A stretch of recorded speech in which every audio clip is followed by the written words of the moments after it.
Mari kita berdoa.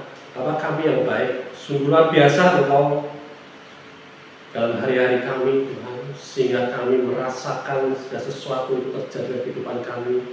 Itu pada kehendak-Mu yang luar biasa. Untuk kami disenangkan, untuk kami menang, untuk kami mengalami peningkatan, untuk kami mengalami promosi demi promosi Tuhan. Terima kasih Bapa, kami mengucap syukur. Dan hari ini Tuhan, kami mau mendapatkan lagi segala sesuatu rahasia kerajaan surga untuk kami belajar, untuk hidup di dalam kelimpahan-Mu, kelimpahan daripada surga Tuhan. Dan itu kehendak-Mu Tuhan untuk kami ada di bumi ini, menyatakan semua yang ada di surga. Terima kasih Bapa dan Roh Kudus Engkau yang menyempurnakan, Roh Kudus yang memberikan kami pewahyuan, Roh Kudus yang melatih kami sehingga kami boleh mengerti setiap firman yang Kau sampaikan, yang Kau tabuh dalam setiap hati kami yang baik ini. Terima kasih Bapa, kami mengucap syukur di dalam nama Tuhan Yesus, dan kita semua sepakat berkata, Amin. Shalom. Shalom. Shalom. Shalom. Siapa diberkati? Saya. Haleluya. Katakan kiri kananmu, engkau juga diberkati. Engkau juga disayangi Tuhan. Haleluya. Haleluya.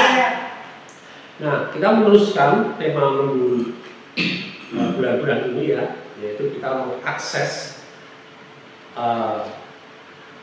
segala sesuatu yang di surga, kita akses ke bumi. Nah, sebelum masuk ke topik selanjutnya, kita akan ulangi sebentar ya, 5 menit sebelum kita masuk ke topik hari ini. Di awal kita belajar bahwa kelimpahan bukan dimulai dari bumi, amin. Tetapi dari mana? Dari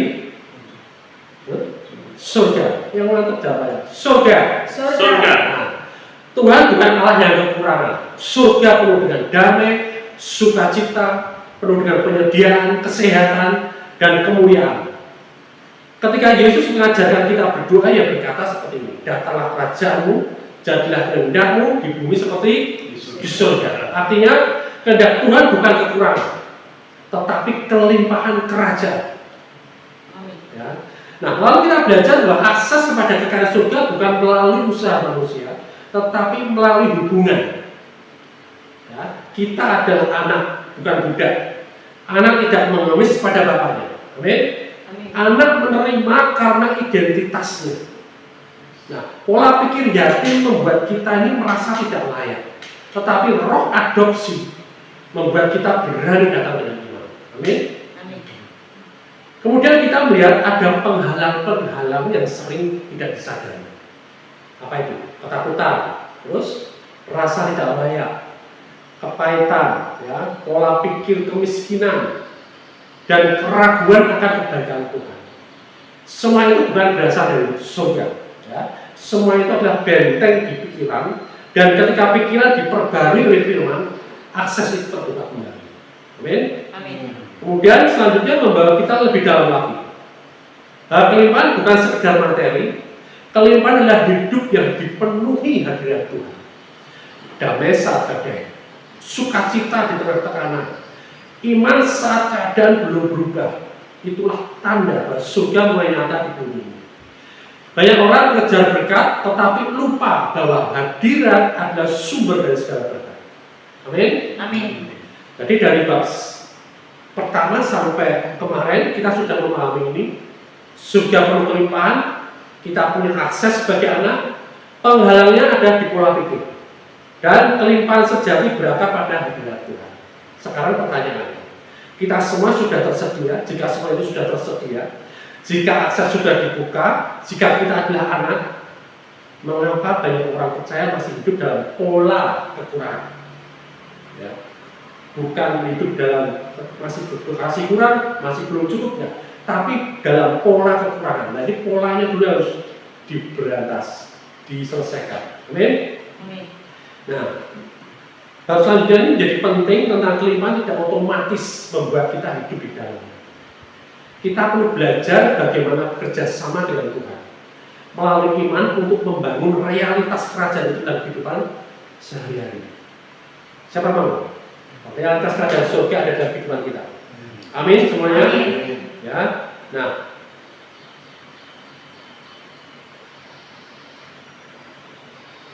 Kita buka di Kejadian 1 ayat 3. Kejadian 1 ayat 3. Nah, di situ dikatakan berfirmanlah Allah, jadilah terang, lalu terang itu jadi. Ya, simpel. Jadi firman itu memang sederhana. Ya. Allah mencipta dengan firman, bukan dengan keadaan. Alkitab tidak dimulai dengan kondisi yang ideal. Ya. Di ayat sebelumnya dikatakan bumi belum berbentuk dan kosong. Tetapi Allah tidak menunggu keadaan itu berubah lebih dahulu. Allah berfirman dan firman-Nya menciptakan realitas yang baru. Jadi kalau dulu kita berpikir, kalau keadaan saya membaik, baru saya bisa percaya. Nah, kita mulai ubah pikiran itu menjadi pola pikiran kerajaan. Saya percaya dulu, maka realitas akan mengikuti. Amin. Ya. Kelimpahan tidak dimulai dari rekening, dari dompet, ya, dari keadaan. Kelimpahan itu dimulai dari firman yang kita terima dan kita percaya. Amin. Nah, Tuhan memanggil hamba-Nya untuk hidup oleh iman, memanggil kita semua untuk hidup oleh iman. Ya. Bukan iman yang pasif, tapi iman yang berdiri, bertahan dan berperang. Jadi ada musim di mana ya, dalam kehidupan kita kadang-kadang kulkas kosong. Pernah alami? Ya, kebutuhan mendesak. Wah, ini udah deadline Tuhan. Ya. Atau tidak ada rencana cadar, rasanya tidak punya planning sama sekali. Gitu. Ngapain ya? Gitu. Tapi firman ini berkata seperti ini. Roma 4 ayat 17. Roma 4 ayat 17. Di situ dikatakan, seperti ada tertulis, engkau telah kutetapkan menjadi bapa banyak bangsa di hadapan Allah yang kepadanya ia percaya, yaitu Allah yang menghidupkan orang mati dan yang menjadikan dengan firman-Nya apa yang tidak ada menjadi ada.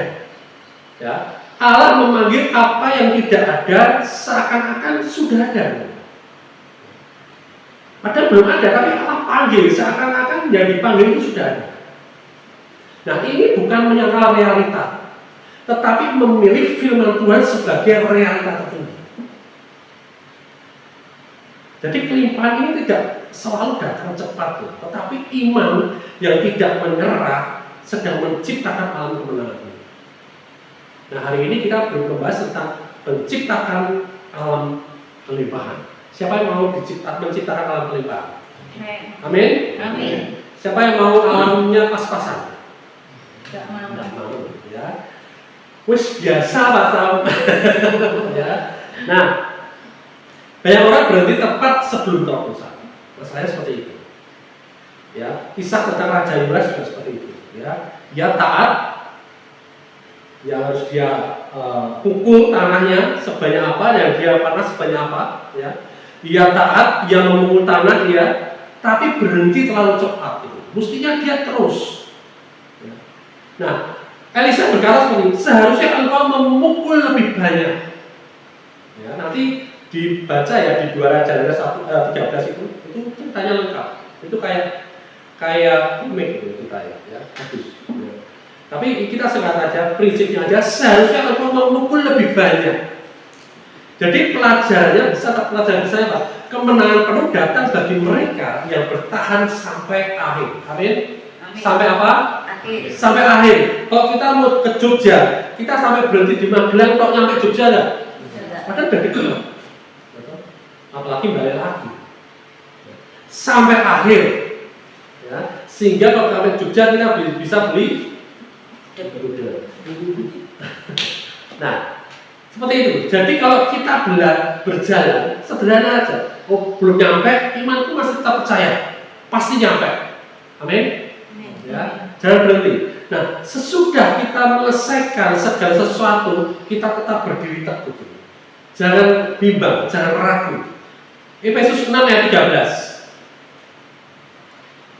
Efesus 6 ayat 13. Ayo, baca coba. Efesus 6 ayat 13. Sebab itu, ambillah seluruh perlengkapan senjata Allah, supaya kamu dapat mengadakan perlawanan pada hari yang jahat itu, dan tetap berdiri sesudah kamu menyelesaikan segala sesuatu. Amin. Amin. Ya, ambil seluruhnya, jangan separuh-separuh. Ya, adanya apa, dikasih Allah apa, itu ambil semuanya. Untuk apa? Itu berguna nanti ketika kita harus melawan pada hari yang jahat ini. Sesudah kamu menyelesaikan, kita tetap berdiri. Ya. Kalau lama berarti Tuhan tidak menjawab, itu pikiran lama. Jangan-jangan aku salah arah, jangan-jangan Tuhan nggak jawab, jangan-jangan aku masih belum layak. Ya, tidak seperti itu. Mulai perbarui pikiran kita. Kalau saya bertahan, saya sedang membangun kemenangan, sedang membangun otoritas, sedang membangun kuasa. Amin. Amin. Ya. Nah, ketika seseorang menang atas kemiskinan, dia mendapatkan otoritas untuk memberkati orang yang miskin. Amin. Amin. Ya. Ketika dia menang atas kemiskinan, aku menang atas kemiskinan. Sekarang hari ini aku berlimpah, aku hari ini kaya. Maka bagianku saat itu memberkati orang yang masih dalam kemiskinan. Dia punya otoritas. Ya. Nah, ketika seseorang menang atas misalkan kecanduan, misalkan, ia mendapatkan otoritas untuk memulihkan orang lain. Amin. Ya. Jadi kalau kita saat ini ada di area mana, di mana kita masih bergumul, masih di dalam belum mengalami terobosan, terus maju terus terus. Amin. Amin. Karena kita akan jadi berkat di area ini. Ketika seseorang mungkin menang atas sakit penyakit, dia akan bersaksi dan orang akan dikuatkan, orang sakit akan bangkit imannya dan dia akan sembuh. Ya. Di area kita dimenangkan, di situ kita akan berdampak di situ, mempunyai otoritas di situ. Amin. Amin. Ya. Nah, kekayaan surga, kelimpahan surga bukan hanya uang, tetapi apa? Kesembuhan. Amin. Itu Amin. melimpah. Kesehatan melimpah. Pemulihan melimpah. Hikmat melimpah juga. Ya. Tidak pernah habis stoknya. Pengaruh rohani juga melimpah. Di mana kita berada, orang akan merasakan Tuhan ada damai sejahtera, ada penyelesaian. Ya. Hidupnya berdampak. Nah, itulah sebabnya Yakobus berkata, ujian iman menghasilkan ketekunan, supaya kamu utuh dan tak kekurangan apapun. Dalam Yakobus 1 ayat 4. Ya. Ujian bukan dari Tuhan, tetapi Tuhan ada ketika kita mengalami ujian itu. Amin. Amin. Ya. Nah, sekarang cara menciptakan alam kelimpahan. Kita pakai yang praktis dan sederhana aja, ya, supaya gampang.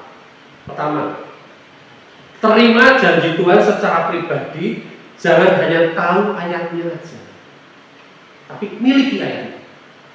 Jadi ketika kita dapatkan ayat firman Tuhan, jangan hanya aku tahu ayat ini kok, artinya ini, tapi miliki ayat itu. Ini jadi ayatku. Ini jadi firmanku, ini jadi peneguhanku, ini jadi janji Allah khusus untuk aku. Amin. Amin. Itu seperti itu. Ya, miliki ayat itu. Ketika ayat itu berkata, dulu Yesus sudah menyembuhkan kok, miliki ayat itu.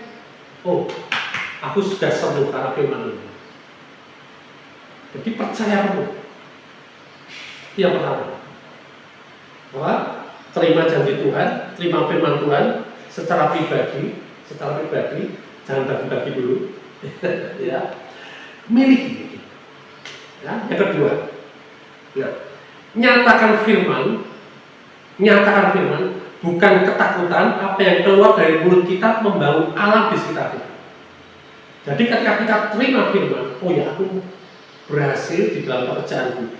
Kita katakan firman itu di tengah-tengah pekerjaan kita.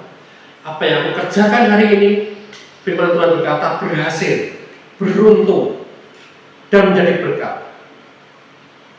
Nah, bangun alam itu di sekitar kita, keluarga kita, ya, anak kita, pekerjaan bisnis kita, pelayanan kita, gereja kita. Ya. Bangun, ya. Nyatakan firman yang nyatakan. Itu yang kedua. Yang ketiga, ya, menabur sesuai pimpinan Tuhan. Bisa menabur apa aja? Tabur doa. Tabur apa lagi? Firman. Terus nabur ketaatan. Harta, keuangan bisa. Ya. Jadi kalau mau menabur uang, jangan ditabur rekeningnya, uangnya aja. Ya. Kalau nabur rekeningnya sama pinnya, ya kan? Ya. Tapi sesuai dengan arahan Roh Kudus, berdasarkan kasih dalam hidup kita. Ya. Taburan apapun, persembahan apapun, ya. Prinsipnya adalah kasih. Ya. Nah, yang keempat, bertahan di masa perlawanan, jangan menyerah di tengah jalan. Kemenangan datang bagi yang tetap berdiri. Amin. Amin. Ya, tunggu sampai kita menuai. Kayak petani ketika mereka menabur, ketika petani mau menabur, mereka olah tanah itu dengan baik. Ya, dia olah, kemudian dia tabur benih, ditinggal pergi, nggak nunggu menuai, apa nunggu menuai? Tunggu menuai, jangan berhenti, tunggu sampai panen. Ya. Jangan ditinggal pergi panennya, nanti dimakan orang panen-panen. Ya. Jadi ada 4 itu. Terima, ya, terima benihnya, karena firman sudah benih. Menyatakan, akui benih itu, ya, sebagai milik kita untuk membangun alam. Aku mau membangun alamku dengan benih firman Tuhan ini. Kemudian tabur. Ya. Nah, setelah tabur, tunggu sampai masa panen. Jangan berhenti. Ya. Nah, alam bisa hilang bukan karena Tuhan tidak setia, tetapi karena apa? Dosa yang dibiarkan. Ya. Patah semangat yang dipelihara. Salomo kehilangan alamnya. Ya. Yosua dan Kaleb mempertahankan alamnya. Salomo kehilangan alamnya. Ya. Karena apa? Dia hanya menyembah berhala. Dia setia. Tetapi Yosua dan Kaleb mempertahankan alamnya. Dia tetap dalam menilai tanah Kanan akan diruntuhkan, tanah Kanan akan dimiliki. Ya. Hanya mereka masuk. Lukas 12:48. Lukas 12 ayat 48. Tetapi barang siapa tidak tahu akan kehendak Tuhannya dan melakukan apa yang harus mendatangkan pukulan, ia akan menerima sedikit pukulan. Setiap orang yang kepadanya banyak diberi daripada yang banyak dituntut, dan kepada siapa yang banyak dipercayakan daripadanya akan lebih banyak lagi dituntut. Setiap orang yang kepadanya banyak diberi daripadanya akan banyak dituntut. Tuhan mengharapkan pertumbuhan, amin. Bukan stagnasi, bukan gitu-gitu aja. Ya. Tuhan mau kita bertumbuh. Dia lebih rindu. Kita nggak perlu minta Tuhan, memohon Tuhan menggedor-gedor pintu surga supaya kita diberkati, diberikan pertumbuhan. Enggak. Tapi Dia lebih ingin kita tumbuh. Dia lebih ingin kita diberkati dalam kelimpahan. Nah, kelimpahan yang sejati selalu mengalir keluar, bukan disimpan karena ketakutan. Ya. Amin. Amin. Nah, Tuhan tidak menahan kelimpahan dari kita. Amin. Itu yang perlu kita tahu, kita sadari. Ya. Iman yang tidak menyerah menciptakan alam kemenangan. Nah, setiap ujian yang kita lewati itu menghasilkan otoritas. Tekun aja, ya, hadapi, jangan lari, jangan ngomel, ya, jangan ngambek, ya, lagi misu-misu, ya jangan. Tapi hadapi, tetap dengan damai sejahtera, tetap dengan sukacita dan iman percaya bahwa aku akan sampai pada tujuan. Kemudian firman yang dihidupi itu membangun realitas kerajaan. Karena firman itu asalnya dari kerajaan surga. Dan kalau firman itu sebagai benih yang ditaruh di tangan dari kehidupan kita, itu akan tumbuh. Dan yang tumbuh adalah realitas kerajaan surga. Amin. Ya. Jadi kelimpahan bukan tujuan akhir. Kelimpahan adalah alat Tuhan untuk memuliakannya dan memberkati dunia ini. Amin. Amin. Ya, saya ulangi, kelimpahan bukan tujuan akhir. Artinya apa? Kalau engkau mendapatkan diri melimpah sampai pada kelimpahan itu start awal, ya, kita dipakai Tuhan untuk memuliakan Dia di tengah dunia. Amin. Amin. Nah, itu maunya Tuhan. Makanya harus jadi dalam kehidupan kita. Amin. Siapa yang mau memperoleh kelimpahan daripada Tuhan? Amin. Ya, mari kita balik berdiri. Kita deklarasikan bersama.